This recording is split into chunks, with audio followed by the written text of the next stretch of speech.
नमस्कार, आप देख रहे हैं पाटलिपुत्रा न्यूज़ और हमारे साथ आज यहाँ पे मौजूद है लव सिन्हा। आइए जानते हैं इनसे कि आखिर इन्होंने कांग्रेस पार्टी क्यों चुना। जी सर, हमें बताइएगा आपने कांग्रेस पार्टी क्यों चुना है। पहले तो आपके दर्शकों में प्रणाम करता हूँ और जो आपने जो सवाल पूछा बहुत अच्छा सवाल पूछा। मैं कहूँगा कि सिर्फ मैंने कांग्रेस पार्टी नहीं चुनी, कांग्रेस पार्टी ने भी मुझे चुना और इसके लिए मैं उनका आभार प्रकट करता। पार्टी के जो भी वरिष्ठ नेता है उनको सब मैं प्रणाम करता हूँ, धन्यवाद कहता हूँ कि उन्होंने मुझे मौका दिया। देखिए, मेरा मानना है कि राजनीति हर कोई अलग कारण के लिए आता है राजनीति में। अगर मैं आया तो मैं आया हूँ कि मुझे कुछ बदलाव लाना है यहाँ पर, और जितनी कोशिश मेरे से हो सकती है पूरी करूँगा। जैसे जब मैं अपने वोटर से भी मिलता हूँ, उनको कहता हूँ कि मैं आपको झूठे वायदे नहीं करूँगा जो मैं निभा नहीं पाऊँगा, जितना हो सकता है उसी को पूरा करूँगा, ताकि आप भी ऐसे उंगली ना उठा पाए मेरे ऊपर कि आपने तो बोला था ये करेंगे वो करेंगे पर आपने किया नहीं। तो जब हम ज्वाइन किया कांग्रेस पार्टी, इसलिए भी ज्वाइन किया है क्योंकि अभी 15 साल हो गए यहाँ पे। जैसे यशवंत सिन्हा जी ने एक अच्छा स्लोगन निकाला था कि 15 साल बुरा हाल। तो पहले जब सरकार बनी थी हम सबको उम्मीद थी कि बहुत कुछ बदलेगा, यहाँ पे बहुत सुधार आएगी, पर पहले हुआ थोड़ा, हम ये भी नहीं झूठ बोलेंगे कुछ नहीं हुआ, पर धीरे धीरे ना समस्या बिगड़ती गई। जैसे अगर मैं आपको एक स्टैटिस्टिक दूंगा तो 2019 में ही महिला अपराध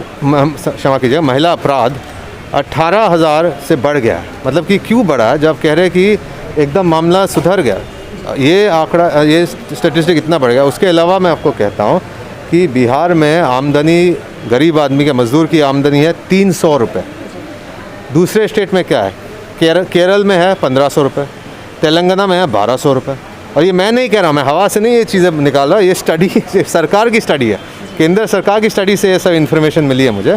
तो मैं सोचता हूँ कि ऐसे क्यों है कि हमारे राज्य में, ऐसे तो नहीं कि हमारे राज्य में योग्य लोग नहीं है, काबिल है, मेहनती है, दिमाग है, सोच समझ है, पर क्यों ऐसे होता है कि कहीं ना कहीं सिस्टम हमें फेल कर जाता है।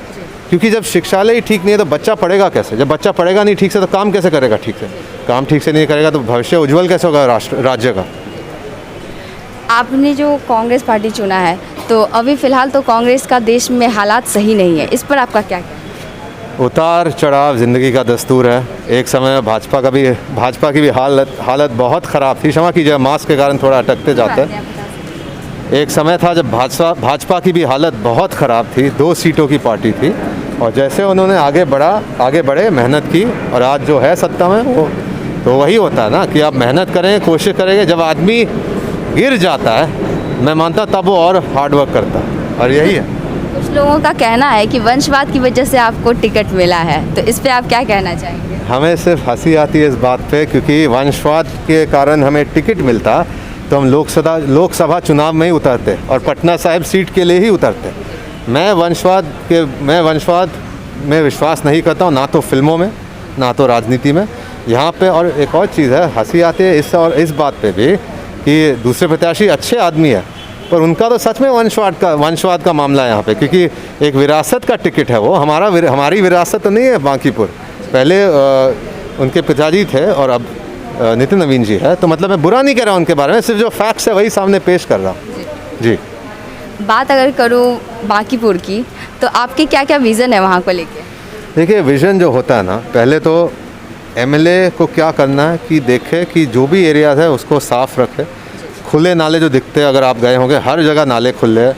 मच्छरों के कारण पता नहीं कितने लोगों को डेंगू होता होगा, कितनों को मलेरिया होता होगा, ये सही नहीं है। उसके अलावा बिजली की कमी, आज मैं खुद जा रहा था एक गली से, तो वहाँ पे मतलब क्या था कि छत इतने करीब थे कि धूप नहीं आ पा रही थी, हम लोग को मोबाइल फ्लैशलाइट चालू करना पड़ा। तो मतलब कि ये सोचने की बात है, इतनी छोटी सी चीज़ को आप ठीक नहीं कर पाए क्योंकि आप गए नहीं होगे, या आपके जो कर्मचारी है जो साथ आपके हैं वो लोग, उनको भी चिंता नहीं होगी इस बात की। क्योंकि क्या होता है, अंधेरे में कोई जाएगा तो आप सोचेगा ना कि चलिए यहाँ पे अंधेरा है पूरा लाइट लगा दीजिए, नहीं किया वो। देखिए, बाकी जो मुद्दे हैं ना, एमएलए जितना कर सकता है आपको भी पता है, एमएलए करेगा जितना कर सकता है, फिर एमपी करेगा, और एमपी से और बड़े हो गए जो स्टेट में होते हैं। तो एमएलए जितना कर सकता है मैं कोशिश तो करूँगा उसको करने की पूरी। कांग्रेस की आप कांग्रेस से हैं, तो कांग्रेस के कौन कौन से नेता यहाँ पे हैं आप। देखिए, अभी मेरे पिताजी आने वाले हैं, राहुल गांधी जी भी तो आ रहे हैं रोड शो के लिए, सिर्फ मेरे लिए नहीं पूरे पार्टी के लिए। उसके अलावा भी लखन जी आए हैं और सिंह साहब भी आए हैं हरियाणा से, तो कुछ लीडर आए हैं, और शक्ति सिंह गोयल जी, बाकी जो थे सब है हमारे साथ है सब। कुछ लोगों का कहना है कि आप तो बिहार में रहे नहीं हैं, तो यहाँ की जनता के बीच आप रहे नहीं, आप जान नहीं रहे हैं, समझ नहीं रहे, तो आप कैसे समझेंगे? कितना मुश्किल होगा आपको लोगों को हमें समझने में? इस बात की भी हंसी आती है कि यही लोग जो कह रहे हैं, पहले बात इन्हीं लोगों ने हमें देखा है 2009 हर चुनाव में, तो चुनाव की बात अलग है। उसके अलावा मैं हर जगह कह रहा हूँ कि जब मैं घर आता हूँ, क्या मैं अखबार में एडवर्टीज़मेंट निकालूं कि हम घर आ गए, आइए भाई मिलिए हमसे। जो घर आएगा आदमी तो घर आता है ना, हर किसी के सामने तो हमको साबित नहीं करना है कि हम घर आए। जब कहने के लिए आपके पास कुछ है ही नहीं तो यही आरोप आप लगाएंगे। और एक और चीज़ मुझे समझ में नहीं आती है, जैसे कि हर पार्टी में, हर दल में लीडर होते हैं, हर लीडर का एक अपना प्रोफेशन होता है, कोई वकील होता है, कोई डॉक्टर होता है, कोई कुछ और होता है। उनको कोई सवाल नहीं पूछता है कि आप वकालत छोड़ देंगे सर, आप अभी अस्पताल नहीं जाएंगे सर। सिर्फ होता है एक कलाकार जिसके ऊपर ये उंगली उठाते हैं कि सर आप अभी काम छोड़ देंगे, आप काम नहीं करेंगे। तो मैं मानता हूँ ये गलत है। मैं आया हूँ तो काम करने यहाँ पे ना, और कोई कारण तो है नहीं मेरा। आप महागठबंधन के साथ हैं, तो उनके बारे में आपका क्या कहना है? क्योंकि महागठबंधन पे तरह तरह के आरोप लगाए जा रहे हैं, इनके बारे में आपका क्या कहना है? देखिए, आरोप होते हैं, पर जब तक साबित नहीं होता है तब तक आरोप ही रहते हैं। आप साबित कीजिए, कुछ गलत है तो गलत है। मैं गलती का साथ नहीं दे सकता हूँ, जो भी पार्टी हो, जो भी व्यक्ति हो, पर जब तक साबित नहीं होता है तब तक मैं नहीं कहूँगा कुछ उसके बारे में। कांग्रेस पार्टी जो है वो अपना टिकट बेच रही है, ऐसा कहा जा रहा है, तो इस पे आपका क्या कहना है? पर ये हमने तो सुना नहीं। अगर ऐसा कहा जा रहा है तो हम भी कह सकते हैं कि दूसरी पार्टी टिकट बेच रही है। ये तो वही खेल हो गया, आपने क्या बोला, हमने क्या बोला। तो मैं इसके बारे में जानता भी नहीं हूँ और मैं कुछ कहना भी नहीं चाहूँगा इसके बारे में। तेजस्वी यादव को आप मुख्यमंत्री पद के लिए कितना उपयुक्त मानते हैं?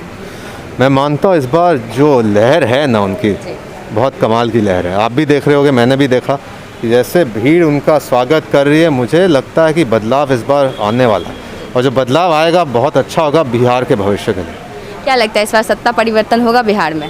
मुझे लगता है, आशा तो वही है, हम काम कर रहे हैं उसके लिए, और जनता सबके ऊपर है। ठीक। तो क्या आपके पिताजी भी इस बार प्रचार में आएंगे आपके साथ? बिल्कुल आएंगे, बिल्कुल आएंगे। जब आएंगे तो पता चल जाएगा।